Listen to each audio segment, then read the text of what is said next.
Hello and welcome back to session 2 of Mindful Drawing.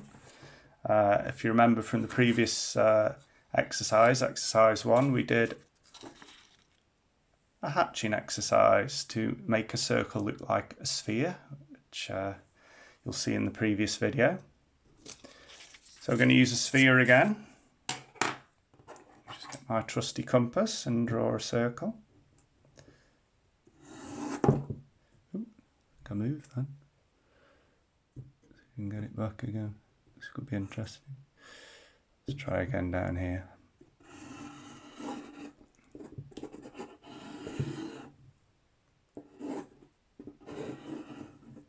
Okay, second time lucky. So there's our circle. We're going to try exercise 2 is going to be cross hatching this time. So instead of just going in one direction as we did in the first video of this session, we're going to go perpendicular to that, if I can say the word. So we're going to do lines in one direction first, as we did before. So I'll start from the top here.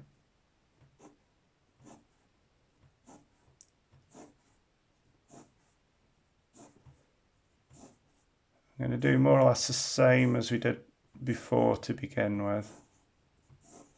Work way down.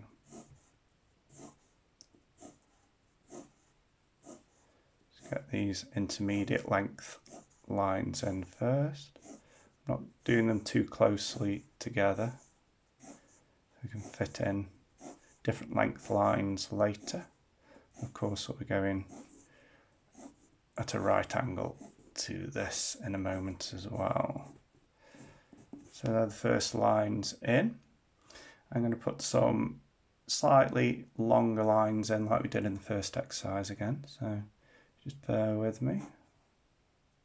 Try and put them in between the others. As I mentioned before, try and do a line that tails off, take the pressure off the pencil or the pen towards the end of the stroke. I'll give a feathered end to it rather than a blunt end, so it looks better and gives a better shading effect. We're going a bit longer here into the whiter area, the untouched area of the circle. As I say, I'm trying to just go in between the previous lines as we go down to the bottom there.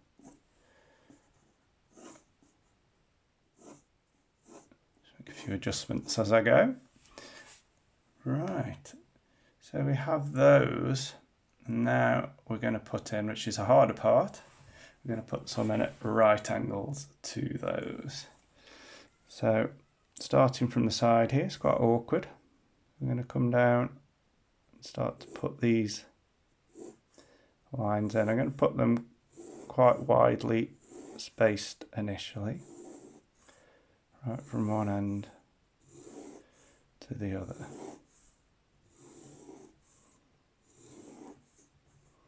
And as we come around here, I'm going to put them obviously not as long, because we've got to follow what we've already done. So trying to create more darker, a higher density of lines around this edge area and less line density on the lighter areas, so we get a graduation of line. I'm going to do a few more lines here.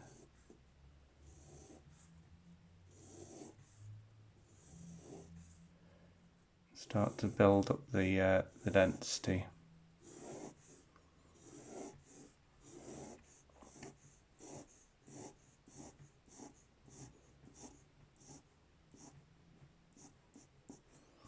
And the same at the top as well.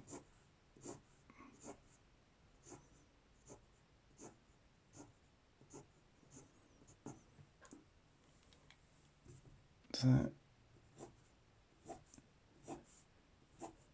as we did before, I'm going just in doing some short lines now. These will just make it look a bit darker right at the edge. It's more difficult here because of the angle that we have. I'll do my best to get some shorter lines in here. Change the grip of my pencil because I can.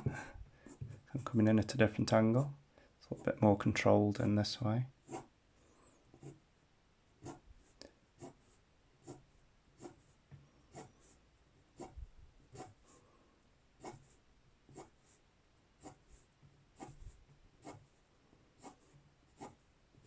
Trying to keep it the same angle all the time.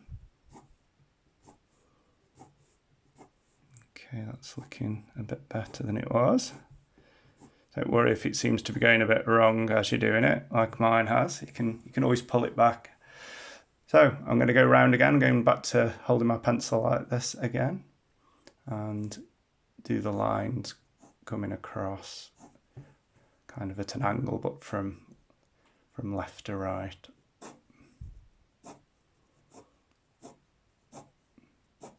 Again, I'm putting some shorter lines in to get some heavier shading towards the edge where we want the darker portion. And this is quite therapeutic. It's a nice thing to do when you've got the time to just have 10 minutes to yourself, a piece of paper. Don't have to have a fancy pen like I've got now, you can just use a biro. This is just a piece of photocopier paper, it's not art paper that I'm using, so it's quite cheap.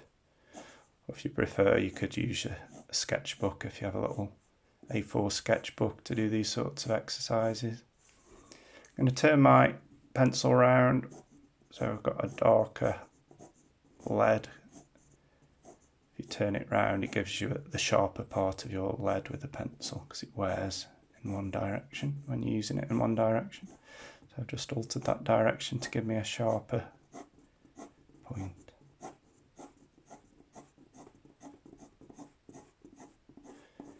And we can see how the cross hatching is doing what it says.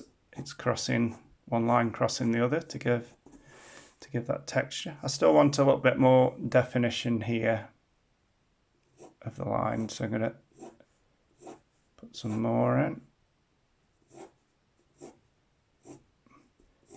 Just to give it a bit more dark appearance around there.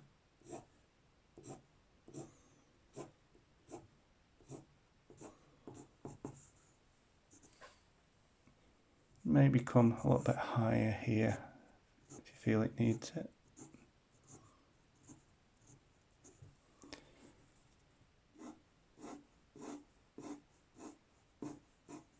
Yeah, that looks better.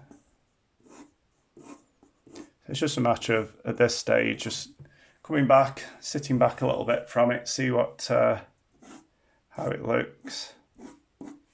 See if you need a bit more darkness in certain portions of the drawing, which I'm adding now here at the bottom because I think it needs to look a bit darker there. And just keep going in both directions to achieve